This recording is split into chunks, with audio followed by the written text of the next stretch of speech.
We're back live with you tonight. You're in Focus on Newzroom Afrika, channel 405. Thanks for staying on. A viral video has emerged on social media showing an alleged attack of extortion by partially disguised men carrying rifles. The incident is alleged to have happened in the area of Netreg Station against a Metrorail staff working on the Cape Town Central line. Joining us now to share what he understands of the incidents is Angus McKenzie, Chairperson of Sub-Council 15. Angus, good evening and thank you very much for your time and for joining us tonight here on In Focus. What is your understanding of how this particular incident took place? Well, thank you very much for the opportunity, and it's really great to be on your show. I think up front, let me highlight to you that down in my sub-council, we will not allow extortion. We will fight extortion with everything that we have. We will group all our resources together to stop extortion. It's not only economic sabotage, but it really pulls down communities that are really attempting to grow and to develop from difficult situations. So up front, let me tell you, we've in that specific area, I can highlight to you, we've been extremely successful at fighting gang-related violence. It's well slapped in the middle of the Cape Flats, and we've seen up to 300% reduction in gang-related murders. And so as we're shifting into extortion, I want to make it really clear that we're not going to allow this sort of thing to happen. So the video that you refer to, unfortunately, what we do know at this point in time is that the video did take place at the Netreg railway station.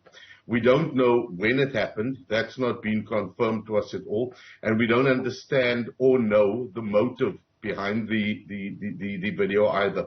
What is important to note for your listeners is that there is, or your viewers, is that there is the rejuvenation of the central line currently taking place at the moment, and there are a number of stations that are part of that rejuvenation process, which includes Netreg Station.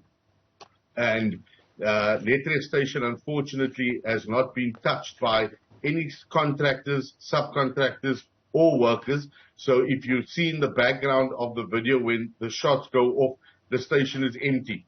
So we don't understand the motive behind going there, these two individuals, and shooting as they did there.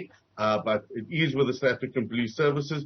We have been able to somewhat identify who these individuals are and where they are from. So I think it's best for them to sleep lightly over the next few hours because we're about to get hold of it.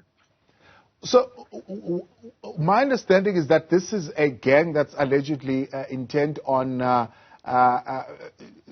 disrupting the employees from rebuilding the line. I'm trying to understand why would they want to do that? What do they gain from blocking people from rebuilding the line? So I think, this is one of the biggest challenges we face in poorer communities, is that we are investing so much money. We are investing so much resources into these communities to uplift these communities, to take them out of a state of poverty and to get them on a path to prosperity. One good example is this rail program, which we're working with in partnership with PRASA and national government, because currently what's taking place is that the residents in those surrounding areas are spending up to 2/3 of their disposable income on more expensive forms of public transport, such as buses and taxis and Ubers, etc. And so people aren't able to save and invest their money because they need to spend their money on more expensive forms of public transport. They can't get to work, so they effectively lose their job. They are working just to get to work. The children in our communities, and some of which are extremely talented, are not able to access further learning or access other better schools in other areas because they aren't able to travel there. So it really is a very sick, twisted, tormented reality that a minority of people within these communities live under, that they will assume control of people's lives. They will assume the way people's lives will be lived into the future. And so we can't allow that. That rail system must work.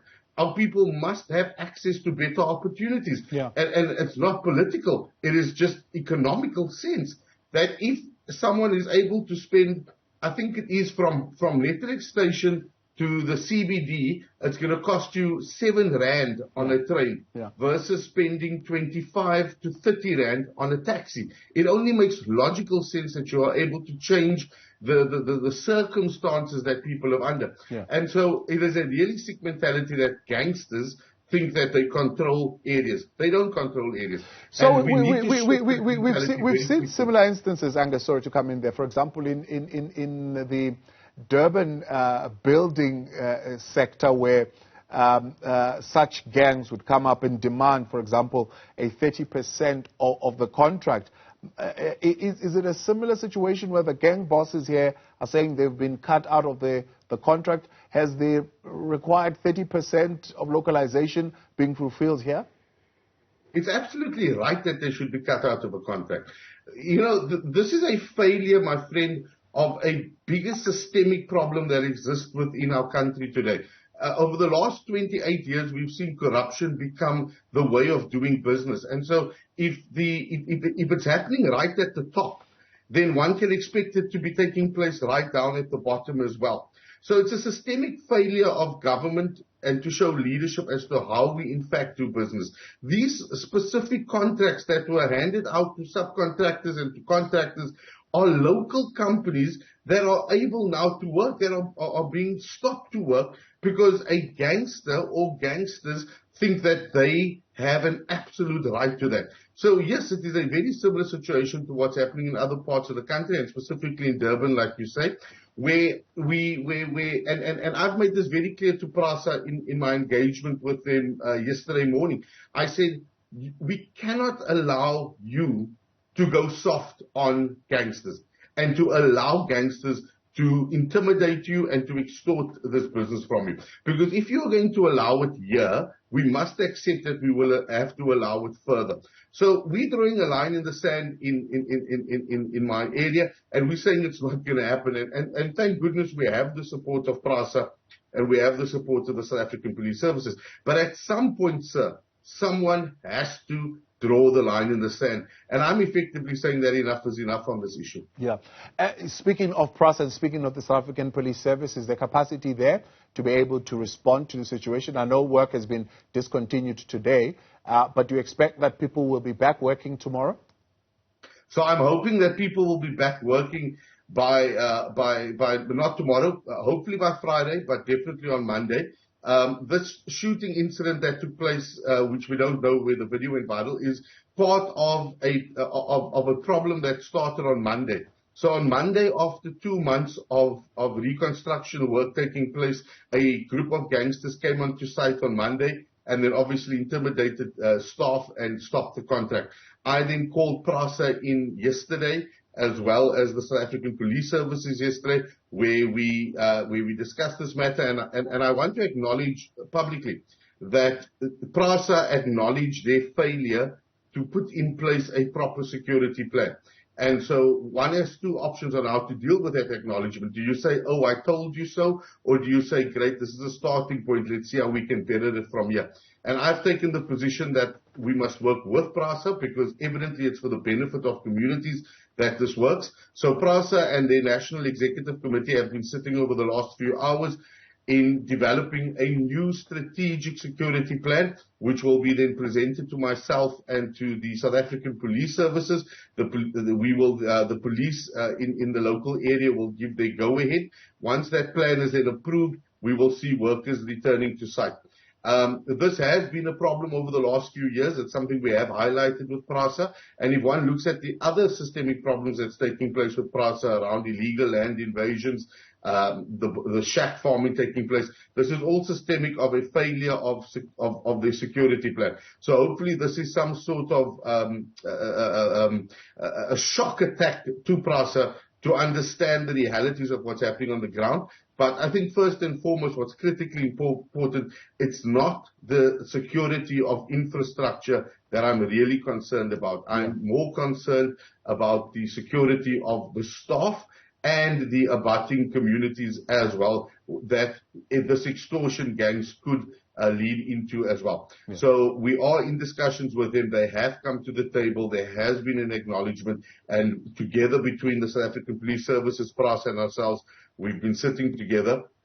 And they are in the process of developing a security plan, which will see those locally unemployed people that have become employed and those local subcontractors that have been given this opportunity get back onto site as soon as possible. As far as you know, any arrests have resulted from the threats that we're seeing there? The wielding of guns, I'm sure there's some illegality and some kind of laws that were broken there. Yeah, so definitely, I mean, with the intimidation that took place on Monday morning, we were very close to making an arrest. One of the staff members that was intimidated was willing to give us a statement. Police were willing to protect and put through witness protection. At the last minute, he was advised not to give that statement. What we, however, have done is we've looked at, we've gotten sort of confidential information from some of the other staff members and tip-off information. So I run a tip-off, my own tip-off line in that community. So we've been able to get that information. That information's been passed on to SAPS. SAPS has opened an inquiry docket on what took place on Monday. So they are feeding through that information to identify the individuals and make the arrest.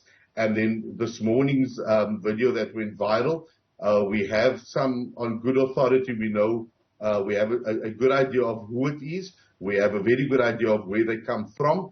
And I would suggest, as I said in a radio interview earlier today, that those individuals that were part of that video need to sleep very lightly over the next few hours, because we're on our way to get them.